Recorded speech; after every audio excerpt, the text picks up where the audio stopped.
Lula será o novo presidente do Brasil. É o que aponta a pesquisa realizada aqui no dia 15 de fevereiro de 2017, aliás, publicada no dia 15 de fevereiro de 2017, que aponta que Lula lidera eleições de 2018 em todos os cenários. Quais são os cenários? Da pergunta espontânea, que é aquela que o entrevistador chega e pergunta à pessoa: em quem você votaria para presidente de 2018? A maior parte falou Lula. Na pesquisa estimulada, que ele apresenta então os candidatos e a pessoa escolhe em que candidato votaria. Lula ganharia também nessa. E também no eventual segundo turno, quando o Lula é colocado com as principais pessoas aí que poderiam concorrer com ele, Lula também ganharia de lavagem de todos esses candidatos. Na pesquisa espontânea, Jair Bolsonaro aparece em segundo lugar, e essa aí é uma surpresa, entre aspas, né? Porque mostra o seguinte: não mostra um crescimento, não necessariamente um crescimento de Jair Bolsonaro, e sim uma queda dos candidatos que estavam antes no segundo lugar. Por quê? Os candidatos do segundo lugar eram justamente os candidatos Aécio Neves, Alckmin e esse pessoal todo aí que está promovendo o golpe no Brasil. E isso está ficando cada vez mais claro para a população, consequentemente, eles vão servir de cabo eleitoral para o Lula. Nessa pesquisa foram ouvidas 2.002 pessoas em 138 municípios do Brasil. E a pesquisa espontânea mostra que Lula teve 16,6% das intenções de votos, seguido por Bolsonaro lá atrás com 6,5% das intenções de votos. O Aécio Neves, o camarada, o promotor do golpe, tem 2,2%. É que o programa de governo do Aécio Neves está sendo implementado, a experiência não está sendo muito boa. E Marina aparece com 1,8%. No cenário em que as intenções de voto foi estimulada, ou seja, foram fornecidos os nomes, Lula fica em primeiro com 30,5%. E Bolsonaro aparece na sequência com 11,3%. Algumas pessoas que antes votavam no Aécio e agora estão cada vez mais, digamos assim, não decepcionadas, né? Porque a gente já sabia o que o Aécio Neves é capaz de fazer e ele está deixando cada vez mais claro. Então, elas estão migrando porque elas não gostam do Lula, elas estão migrando para os outros candidatos. Está ficando mais distribuído. Só que uma parte disso também está voltando para o Lula. Interessante é o seguinte: 30% das eleições de voto, o Lula nem sequer começou a fazer campanha presidencial, como, por exemplo, Ciro já está fazendo, Bolsonaro já está fazendo e outros candidatos. Lula não começou ainda. Ainda tem uma margem muito grande para o Lula buscar os seus votos de volta. Afinal de contas, o Lula, quando saiu do governo em 2010, ele bateu recorde de popularidade e chegou a 87%. Minha gente, pense, 87% das pessoas afirmaram que aprovaram o governo Lula. Ele saiu como o presidente mais bem avaliado da história do Brasil. Então, dos 30% atuais da campanha dele, que ele não está fazendo ainda essa campanha, ainda tem uma margem muito grande para ele conseguir. O preocupante aqui é o Ciro Gomes, que apareceu nessa pesquisa com 5% dos votos. E aqui eu vou fazer um comentário. Olha, o Ciro Gomes, ele tem uns comentários assim na política muito interessantes, muito inteligentes, sinceramente. No embate técnico assim do Ciro Gomes, com a maior parte dos candidatos, o Ciro Gomes tem uma vantagem muito grande nos argumentos dele. A questão é que o Brasil é uma democracia e você tem que governar com os outros partidos, a chamada coalizão para a formação de governo. Então, essa mão forte, essa marreta, normalmente ela tende a não funcionar. Por exemplo, a Dilma, que não tem acusação nenhuma, aliás, foi chamada de corrupta, mas até hoje ninguém conseguiu provar nada contra ela. Tinha que lidar com corrupto e sentava a mão na mesa, esculhambava mesmo os corruptos, botava para correr, né, os corruptos. Acabou acontecendo o quê? Que os corruptos se juntaram e promoveram o golpe. Tiraram ela do governo. Então, com o Ciro Gomes, o meu temor particular, e essa aqui é a minha opinião, deixo claro, eu tenho uma preocupação assim que se ele continuar nessa linha do que ele tem falado, ele possa sofrer um processo de impeachment também, sabe? Eu acho que seria muito inteligente a união Lula-Ciro Gomes. Porque o Ciro Gomes é muito bom na economia. Mas o Lula tem experiência de já ter feito. Enquanto a maior parte desses candidatos aqui, olha, preste atenção, o Lula está concorrendo com Bolsonaro. Bolsonaro nunca foi nada no executivo. Ele só é no legislativo e mesmo assim no legislativo ele é um fracasso. O cara tem mais de 25 anos de governo e aprovou um projeto somente, e mesmo assim nos últimos anos. Ou seja, ele só serve para ficar falando lá e provocando confusão, brigando contra os outros, promovendo ódio. Ele não serve para muita coisa. Imagina botar um camarada desse no executivo, para ele tomar decisões com base em economia. Bolsonaro em economia é um desastre, uma catástrofe. Não tem experiência nenhuma. Vai para um segundo turno com um cara como Lula, que vai citar inúmeros exemplos de boa gestão e que teve aprovação recorde. Bolsonaro não tem chance nenhuma. Ele vai passar por ridículo. Então, se ele for esperto, ele nem sequer se candidata, porque ele vai passar por ridículo. Aí vai ficar os bolsominions lá que não faz isso com o Bolsonaro, eu vou chorar, não faz isso, pelo amor de Deus, o papai, não sei o quê. Aquele pessoal que junta cartaz e fica com pôster do Bolsonaro nos seus quartos, no banheiro, fazendo sei lá o quê. Não sei o que, o Lula bateu no Bolsonaro, não vou gostar. Mas é isso que vai acontecer, minha gente. Não tem condições de um camarada como Bolsonaro, que não tem argumentação técnica nenhuma. O único argumento do Bolsonaro é a família, e não sei o quê, e a moral, o cristão, e não sei o quê. E na verdade é tudo argumento furado. Porque imagina, se o Bolsonaro vem discutir comigo, eu já diria assim, quais são os seus valores? Meu valor é a família, o cristão, é a honestidade, é contra a corrupção. E é por isso que você se junta com o Eduardo Cunha. É por isso que você vai para a televisão falar que o Eduardo Cunha é seu malvado favorito. É por isso que todos os partidos que estão lá apoiando são todo mundo envolvido em corrupção. É por isso que os seus amigos, o seu irmão também foi envolvido em corrupção, recebendo o salário que não podia. Então, o argumento do Bolsonaro é muito frágil, minha gente. Só mesmo assim, sabe, quem... Na verdade, as pessoas não votam no Bolsonaro, elas torcem para o Bolsonaro como se fosse futebol. E isso não tem base de argumentação. Então, seria destruído.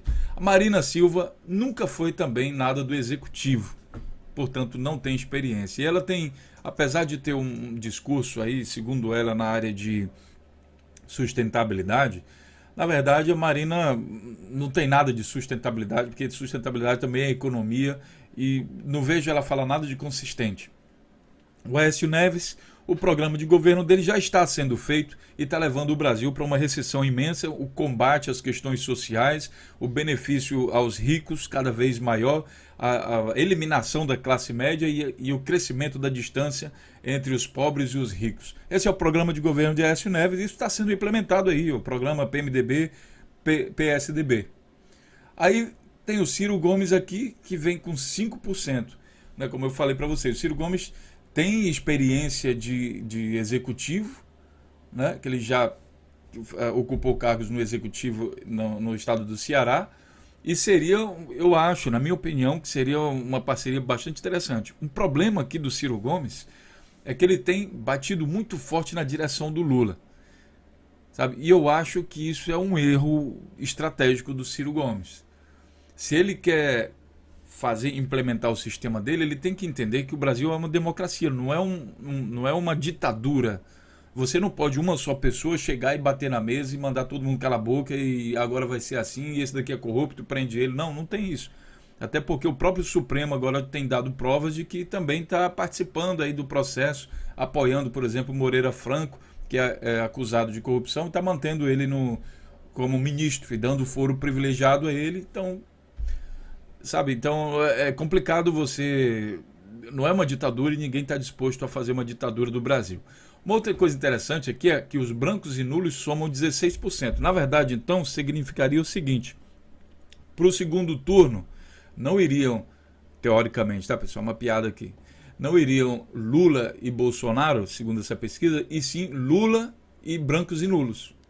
Porque brancos e nulos têm mais votos do que Bolsonaro. Branco e nulo soma 16,3%. Bolsonaro tem 11%.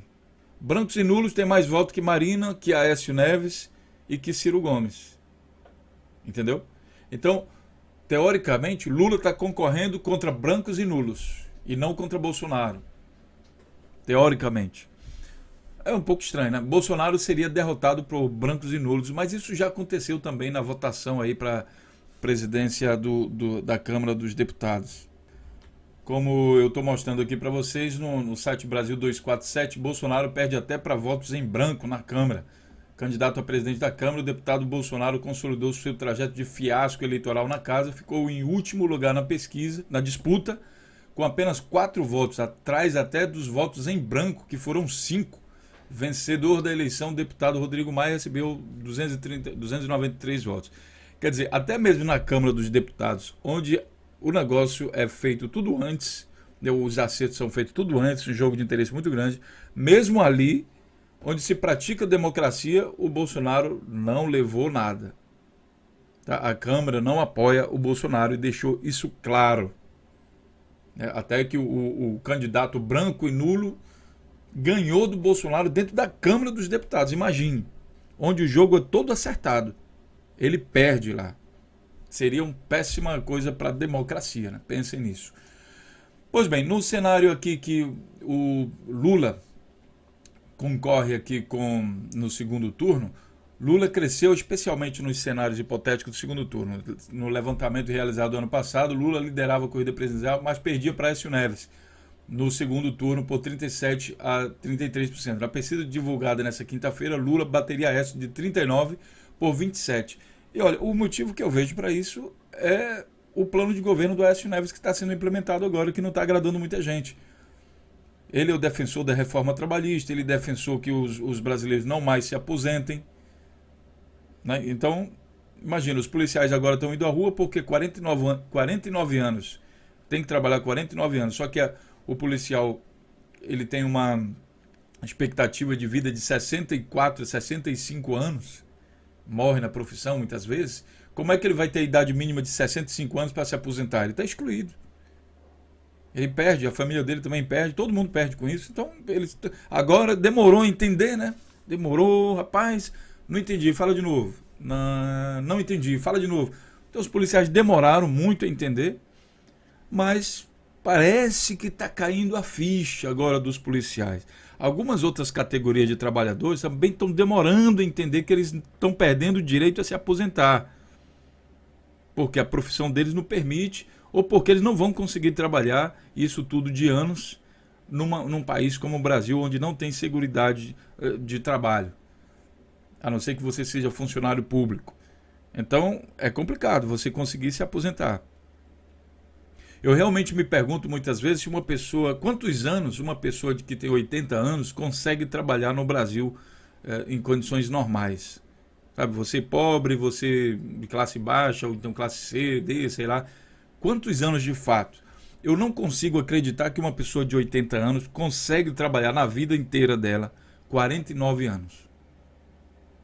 Porque boa parte do tempo ela fica desempregada ou fica estudando, sabe, ainda tem a infância, né, digamos 18 anos. Aí você vai e trabalha, auxiliar de pedreiro, não tem carteira assinada e não conta. Aí você vai trabalhar numa loja, não vai de carteira assinada, não conta. Então não adianta só trabalhar, ele tem que ter carteira assinada, tem que comprovar que trabalhou. E muita gente não trabalha de carteira assinada. Os vendedores ambulantes, esse pessoal não tem carteira assinada. E aí, vai se aposentar? Então está demorando muito a entender isso, mas essa é uma proposta, um programa de governo proposta aí pelo Fernando Henrique, pelo Aécio Neves, pelo Geraldo Alckmin, por todo o PSDB, e o PMDB resolveu colocar isso em prática com os maestros aí do PSDB. Isso está ficando claro e o Aécio Neves está vindo cada vez menos, e a prova disso é que o Geraldo Alckmin, que seria o outro candidato, também está descendo nas pesquisas. Então o povo está entendendo, né? Demora, mas entende. Ou seja, resumindo, os principais cabos eleitorais do Lula vão ser, muito provavelmente, o PSDB, a Lava Jato, que acusa o Lula, mas até agora não teve prova, só convicção, e a convicção deles parece que não está convencendo ninguém, porque, por exemplo, aqui o Dallagnol disse que o Lula era o comandante máximo da corrupção, só que está mostrando, cada vez está mais claro que era o Michel Temer que organizava a corrupção na Petrobras, e o Dallagnol não falou nada de Temer, o que mostra que ele tem ou uma má intenção, porque o camarada tem acesso às provas e vai falar do Lula, ou seja, ele mentiu Ele teria que ter falado do Temer, ele teria que ter falado do Eduardo Cunha, não, mas ele, pela convicção dele, não sei se é originária da igreja, da região, não sei quem que ele é amigo. Ah, não, eu acho que foi o Lula. As provas estão lá, estão dizendo, olha, Temer, Aécio Neves, Eduardo Cunha. Não, é o Lula, é o Lula, é o Lula. Ele é tão doido pelo Lula que eu acho que na hora perguntaram para ele, quem é o melhor, o teu super-herói? É o Lula. Ah, quem é o ladrão? É o Lula. Tudo é um fascínio tão louco pelo Lula que qualquer coisa que pergunta para ele diz é o Lula. Só pode ter sido isso, ou então ele está num estado de, sei lá, uma demência, ou sei lá, alguma coisa assim, que não deixa ele pensar direito e ele fala o Lula todo tempo. Né? Dá bom dia para ele, bom dia, Dallagnol, Lula. Boa tarde, Dallagnol, Lula. É uma loucura, uma obsessão que que compromete a qualidade da investigação. Né? Cada vez mais fica complicado para o Dallagnol explicar como é que o Lula é o comandante máximo da corrupção no Brasil, se ele está sendo inocentado pelos delatores da Lava Jato, e o Moro tem feito uma campanha boa, já ouviu 27 testemunhas de acusação, nenhuma de defesa, de acusação, e todas de acusação inocentaram o Lula. Né? Inocentaram porque eles diziam, não, eu acho que o Lula sabia. Não, acho não, amigo, cadê a prova? Ninguém tem prova contra o Lula. E aí vai ficando cada vez mais complicado para o Dallagnol se esclarecer. Lá na frente ele vai ter que... E aí, Dallagnol? Aquele negócio lá, como é que é? Cadê as provas? Ainda nada? Ou seja, o Sérgio Moro, Dallagnol, a partir do momento que não tiverem a competência de apresentar as devidas provas contra o Lula, eles vão entrar para a história como as pessoas que ajudaram a destruir a democracia do Brasil. Vai ser o prêmio que eles vão ganhar, junto com toda essa cambada aí. E a gente aqui no canal Notícias Comentadas não vamos deixar isso, né? Por isso que a gente registra o fato. Né? Inclusive essa pessoa aqui também, Joyce Hasselman, né? Ela também vai entrar para a história como uma pessoa que apoiou tudo isso. Esse rosto dela aqui vai ficar para a história. Né?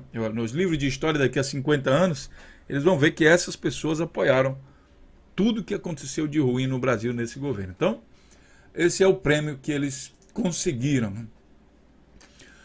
O Alckmin também perderia. O Alckmin também é governo de São Paulo, tem experiência no executivo, mas parece que não consegue agradar o povo, não.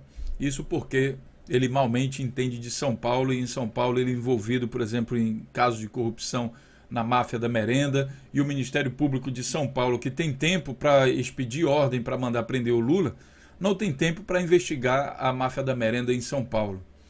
O Geraldo Alckmin também apoia candidatos envolvidos aí com PCC e tráfico de drogas e tudo mais, e apoiou candidatos aí para a prefeitura, e essa ligação ela é cada vez também mais clara. Portanto, minha gente, os outros sites também confirmam, Lula lidera todos os cenários de 2018 aqui no Jornal do Terra, né? Bolsonaro passa Aécio, na verdade é Aécio que passou Bolsonaro, passou no sentido contrário, foi lá para trás. Aqui na revista Isto É, que é a revista também que pertence aos golpistas, Lula lidera com 30,5% dos votos em eventual disputa de 2018. Quer dizer, eventual. Não, eu acho, não sei o que, pode ser que não. A pesquisa está mostrando e os caras não querem entender isso. O Estadão, Lula lidera com 30,5% dos votos em eventual disputa de 2018. Também eles usam a palavra eventual. Tá? Porque você sabe que o Estadão também é um outro que faz campanha direto. E isso tudo, minha gente, isso tudo, mesmo uma pesquisa comprovando, olha, o Lula não está fazendo campanha, né, e uma pesquisa comprova que o Jornal Nacional da Globo dedicou 13 horas contra o Lula. Ele não fez isso com ninguém mais. Estudo científico sobre a cobertura da imprensa brasileira, que comprova tecnicamente que o massacre midiático contra o Lula foi apresentado pela defesa ao juiz Sérgio Moro e à Comissão Internacional de Direitos Humanos na ONU. Dados referentes ao Jornal Nacional da Rede Globo mostram que entre o final de dezembro de 2015 e agosto de 2016 foram ao ar praticamente 13 horas ininterruptas de notícias negativas sobre o presidente.